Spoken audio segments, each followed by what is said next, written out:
The rope burns where it circles her wrists. Cassia is 26 years old, and she can feel the coarse hemp cutting into skin that has never known anything rougher than silk. You can smell the stable stench of animals and old straw that fills this wooden building at the edge of the Roman camp. Can hear through the walls the sounds that her two younger sisters are making. Not screaming, not yet, but the high keening of terror that comes before screaming, the sound of girls who have seen what is being prepared for them and cannot process what it means. She was, until 9 days ago, Princess Cassia of Pontus, eldest daughter of King Mithridates, a woman raised in palaces overlooking the Black Sea, educated in Greek philosophy and Persian poetry, betrothed to a prince of Armenia whose kingdom would have doubled her father's power.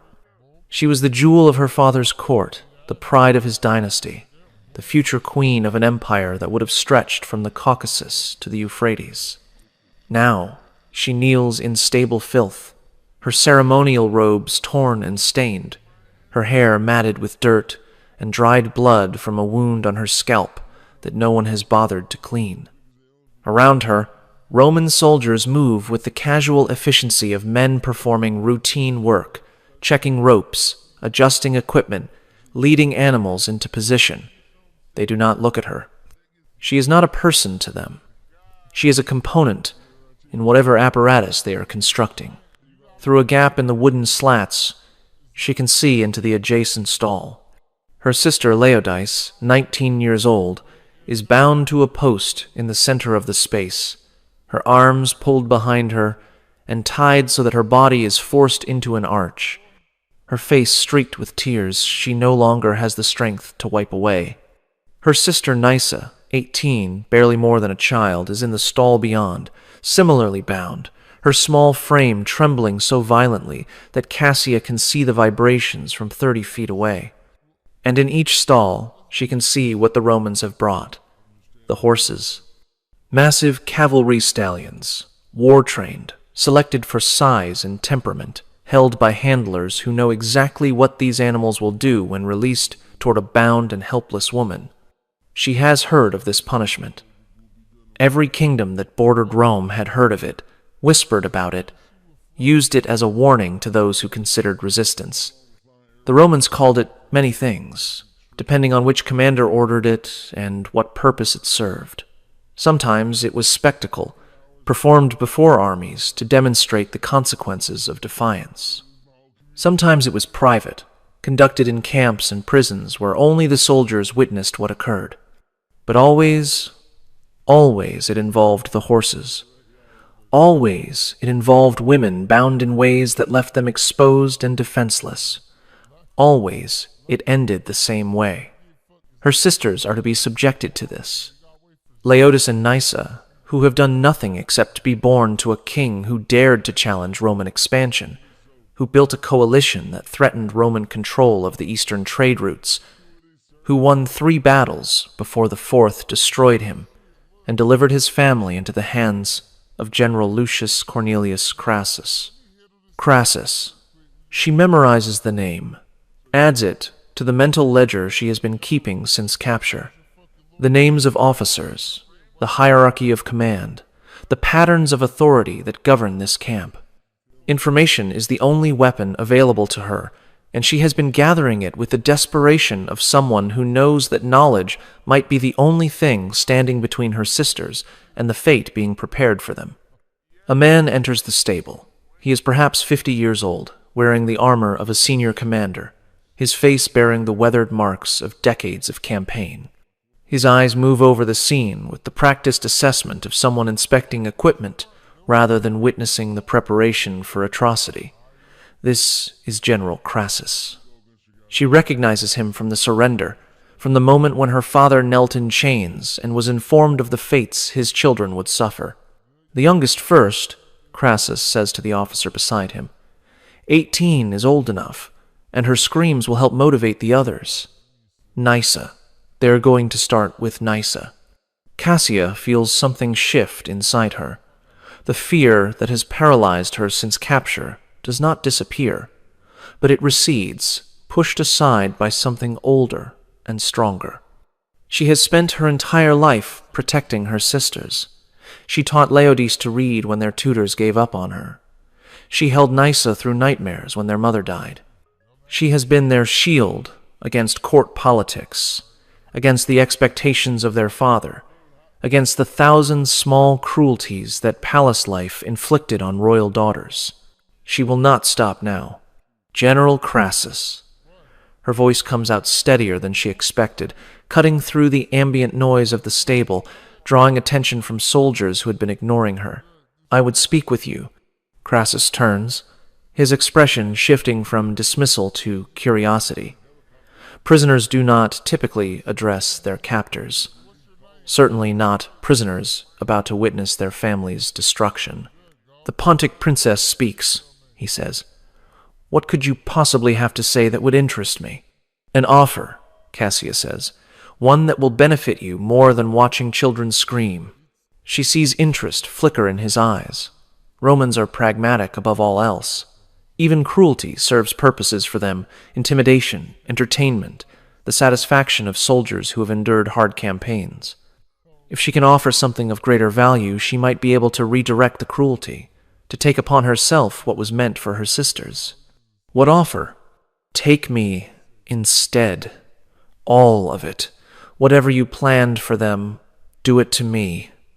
All 3 portions of punishment, concentrated on one body. I am older, stronger. I will last longer. The spectacle will be greater. Crassus studies her. She can see him calculating, weighing the entertainment value of what she proposes against the original plan. Your sisters are younger, he says. More, appealing to certain tastes. 3 is more than 1. Why would I accept less? Because I have information. The locations of treasure my father hid before the final battle. The names of Roman officers he bribed during the war. The routes of the supply networks he established with Parthia. She is gambling now, mixing truth with fabrication, hoping that greed will override other appetites. Give me my sister's safety, genuine safety, not death in a different form, and I will give you everything I know. I could torture the information from you. You could try, but I was raised in a court where poison was served at every meal and assassination was casual conversation. I know how to die quickly when I choose to. Torture me, and you will get nothing. Accept my offer, and you will get intelligence that will make your career and wealth beyond what this campaign has already provided. She watches him process this, watches the calculation happen in real time. Romans are not sentimental, but they are ambitious, and ambition can be leveraged. The horse, he says slowly. You understand what you are offering to endure. I understand. It will not be quick. It will not be private.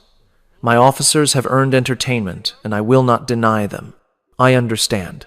And your sisters will watch. That is part of the arrangement. They will watch what you endure for them, and they will know what they have been spared. Cassia feels her stomach revolt at this addition, but she forces herself to nod. If they are truly spared, if they are given safety afterward, genuine safety, not slavery, not being sold, not being given to soldiers, what would you consider genuine safety?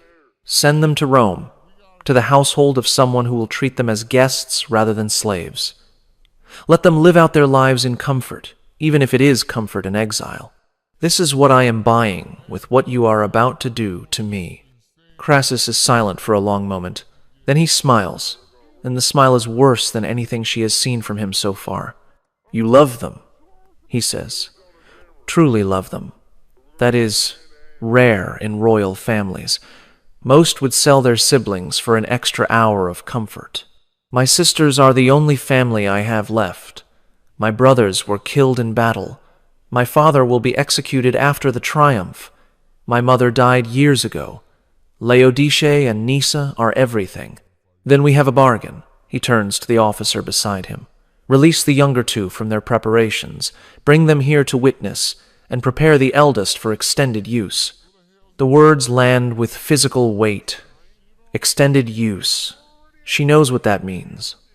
Not a single horse, not a single session, but multiple animals, multiple days, whatever duration Crassus decides will provide adequate entertainment for his officers. But Laodice and Nysa will live. They will be safe. They will grow old in Rome while she endures whatever is coming. It is enough. It has to be enough. What you are about to learn has been deliberately obscured by 2,000 years of historical sanitization. The Romans who wrote the histories that survived were not interested in documenting what happened to the daughters of defeated kings. They mentioned triumphs and victories, recorded the names of conquered monarchs, noted the treasure that flowed into Roman coffers. But the women, the princesses and queens, who were captured alongside their fathers and brothers, were reduced to footnotes, mentioned only as parts of the procession, their ultimate fates left unspecified. Tonight you will learn what those unspecified fates actually were. You will learn about the punishment that Roman generals reserved for royal women who represented conquered dynasties, the methods designed not merely to destroy individuals, but to annihilate bloodlines, to demonstrate so completely Rome's dominance that no one would ever again think resistance was possible. You will learn about the role of animals in Roman punishments, why certain methods were chosen for certain victims, what purposes the spectacle served beyond mere cruelty. You will learn about the hierarchy of suffering, why some captives were killed quickly, while others were subjected to prolonged degradation, what determined which fate a prisoner received. You will learn about the women who chose to endure these punishments to protect others, the mothers who bargained their bodies for their children's lives, the sisters who took upon themselves what was meant for siblings, the impossible arithmetic of sacrifice that Roman captivity forced upon its victims. You will learn why Cassia made the choice she made, what happened during the days that followed her bargain, and what became of the sisters she was willing to destroy herself to protect. Subscribe if you want to understand what Roman victory actually meant for those who experienced it as defeat. Comment below, telling me where you are watching from.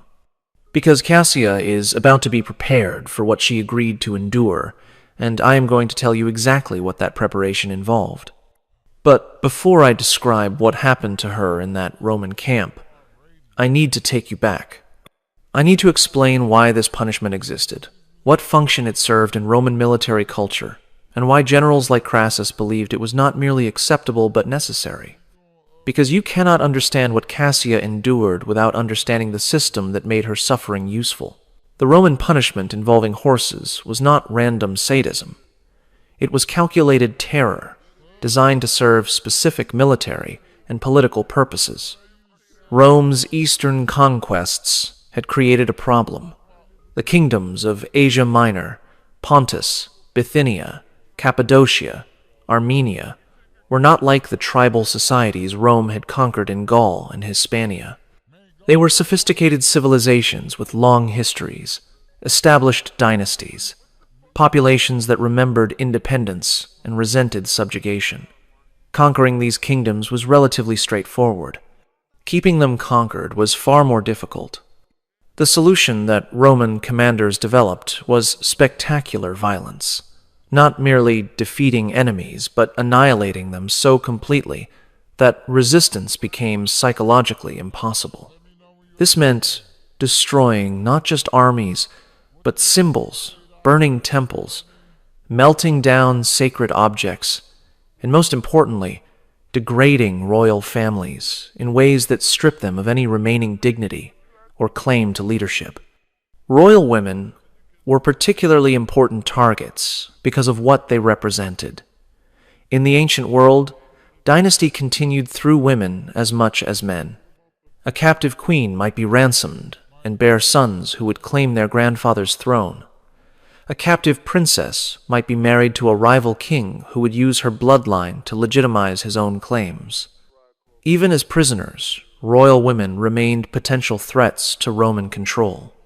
The punishments inflicted on these women were designed to eliminate this threat permanently. Not through simple execution death created martyrs, and martyrs inspired resistance, but through degradation so complete that the women themselves became symbols not of resistance, but of the futility of resistance. A princess who had been subjected to public humiliation with animals could never become a rallying point for rebels. Her status had been destroyed more thoroughly than death could accomplish. The horses served multiple functions within this system. First, there was the practical element. Horses were available in any military camp, required no special equipment, and could be used repeatedly without significant preparation. The logistics of punishment mattered to Roman commanders who might need to process many captives in a limited time. Second, there was the spectacle element. The punishment created visual imagery that witnesses would never forget and would share with others, spreading the message of Roman dominance far beyond the immediate audience. Soldiers who witnessed the degradation of a foreign princess would tell the story for years. The story would travel through the empire and beyond, reaching ears that would learn from it exactly what Rome did to those who resisted. Third, there was the symbolic element. Horses represented military power, the cavalry that had crushed the enemy's army. Using horses against the enemy's women completed a symbolic circuit. The same force that had destroyed the kingdom's power was now destroying its future through its princesses. This was the system that had created the punishment Cassia had volunteered to endure. Not madness, not arbitrary cruelty, but calculated destruction, serving purposes that Roman commanders considered entirely rational. The fact that these purposes were served by acts of extreme violence against defenseless women was not considered a moral problem. The women were enemies. Their suffering served Rome. Roman morality did not extend protection to those outside the boundaries of civilization, and enemy kingdoms, by definition, were outside those boundaries. Now let us return to the stable, where Cassia has made her bargain, and the preparations for fulfilling it are beginning. The soldiers approach her with ropes and implements she does not want to examine closely. They are professional, efficient, their movements suggesting they have done this before, perhaps many times. One of them cuts away her ruined ceremonial robes with a knife that passes close enough to her skin that she can feel the cold of the blade. Another begins the process of binding her in the position required for what is coming. Wait. The voice is not Crassus's.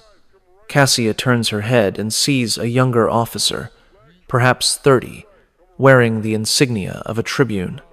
He is watching the proceedings with an expression she cannot read, not the eager anticipation of the other officers, not the professional detachment of the soldiers performing the work. "General," the tribune says, addressing Crassus, "a word, if I may." Crassus gestures impatiently. The tribune approaches and speaks in a low voice that Cassius strains to hear. "The intelligence," she mentioned, "the hidden treasury locations. If she dies too quickly, or if her mind breaks before we can extract the information, we lose that value." She agreed to give the information in exchange for her sister's safety. She agreed under duress, facing the immediate prospect of watching her sisters suffer. People say anything in such circumstances. If we want reliable intelligence, we need her coherent, cooperative, believing that her cooperation serves her goals. Crassus considers this. Cassia watches the calculation happen again, the weighing of entertainment against practical value. "What do you suggest?" "Delay the intensive measures. Begin with something that demonstrates we are serious, but preserves her capacity to provide information. Extract what she knows. Verify what can be verified. Then proceed with whatever entertainment you deem appropriate." "And her sisters? Keep them safe, but keep them present. Her cooperation depends on believing we will honor the bargain. If we harm them before she's given us everything, she has no reason to continue cooperating." Crassus nods slowly. "You make a reasonable argument, Tribune. What is your name?" "Marcus Antonius Priscus." "You have a future in command, Priscus. You understand that cruelty should be purposeful rather than merely satisfying." He turns to the soldiers. "Hold the preparations." Move the princess to the officers' quarters. We will extract her intelligence before proceeding with the entertainment. Cassia feels a complex wave of emotion relief, that the immediate horror has been delayed, terror at what intensive measures still implies, and something else when she looks at the tribune who intervened. Not gratitude exactly. She is not naive enough to think he